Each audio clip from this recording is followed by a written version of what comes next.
Depuis quelques années, les débats autour de la question du changement climatique et de l'énergie se sont intensifiés. Certains responsables considèrent que le pays doit restreindre les émissions de gaz à effet de serre au maximum et mettre en place différentes restrictions, par exemple limiter les déplacements et la consommation de viande, tandis que d'autres estiment que ce genre de mesures ne sont pas réalistes, voire liberticides. Que pensez-vous des discours propagés dans les médias à ce sujet ? Quel est le meilleur état d'esprit à adopter pour protéger l'environnement selon vous ? Accepteriez-vous que l'État limite vos déplacements ou votre consommation d'aliments pour des raisons écologiques ?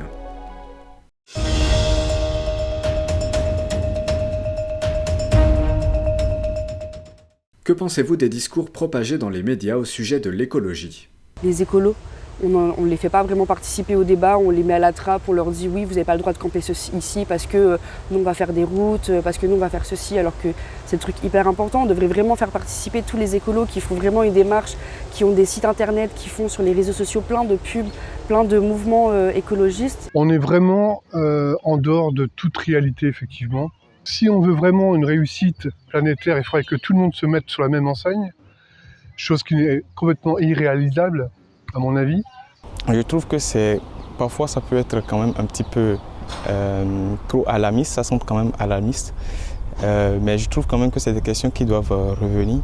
Dans les médias, le traitement n'est pas adapté, je pense, notamment parce qu'on ne demande pas aux personnes qui sont concernées de répondre. Il y a des personnes qui ont dédié leur vie à ces questions-là, des scientifiques qui travaillent depuis des décennies pour répondre à toutes ces questions, et je pense que c'est à eux qu'il faudrait poser cette question, plutôt qu'à des éditorialistes notamment, qui ont des conflits d'intérêts, entre autres, conflits d'intérêts qui sont parfois cachés, qui ne sont pas forcément clairs.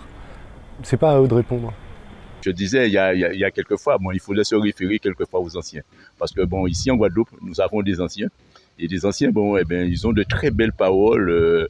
C'est vrai, ils n'ont pas fait d'études, mais ils ont de très belles paroles. Et je crois que le plus souvent, c'est ce que ces gens-là, ils n'aillent pas peut-être convoiter ces grandes personnes.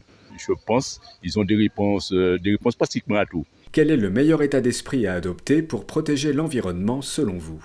Les transports en commun sont hyper accessibles, il y a la carte, elle est gratuite, les tickets de bus ils doivent coûter quoi, 2 €.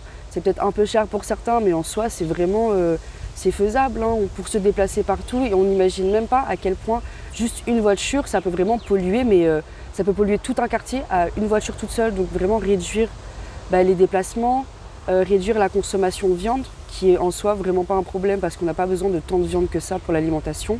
Nous, on n'est pas industriels, on n'est pas des gros consommateurs comme eux peuvent le faire au quotidien.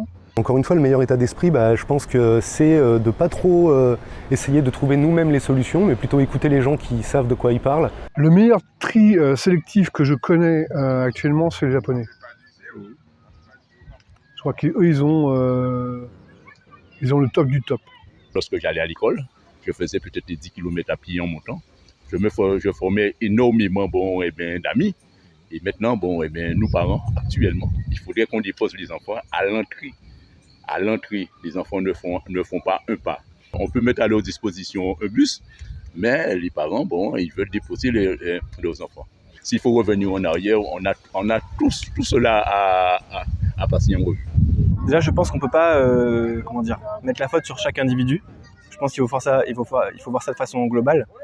On ne peut pas se dire que le fait d'avoir des petits gestes, chacun chez soi, ait un impact. Donc je pense que c'est vraiment au niveau de l'organisation de notre société. Donc que ce soit au niveau commercial, au niveau... Voilà. Si on vend que des bouteilles en plastique et qu'il n'y a pas de consigne des bouteilles en verre, il y aura du plastique dans la nature. C'est pas parce que les gens sont malpropres qu'ils jettent le plastique dans la rivière, quoi. S'il n'y a pas de plastique à la base, on ne le jettera pas. Si le verre est consigné et que on paye moins cher le produit parce qu'on ramène la consigne, les gens le feront. Donc je pense qu'il faut voir ça de façon globale. Mais ça consomme beaucoup d'énergie aussi de retransformer le verre plutôt que de le réutiliser directement. Donc peut-être qu'il y a des choses qui n'étaient pas bêtes finalement il y a quelques années. Accepteriez-vous que l'État limite vos déplacements ou votre consommation d'aliments pour des raisons écologiques ? Je serai obligé de l'accepter si ça doit arriver. Ça, c'est la première partie de la réponse. Et la deuxième partie de la réponse, c'est que si on continue, et visiblement on continue dans cette direction-là, ces restrictions vont arriver. Donc de toute façon, ça ne va pas être à moi de décider. Certainement pas. Je pense que là, on n'est plus dans la démocratie.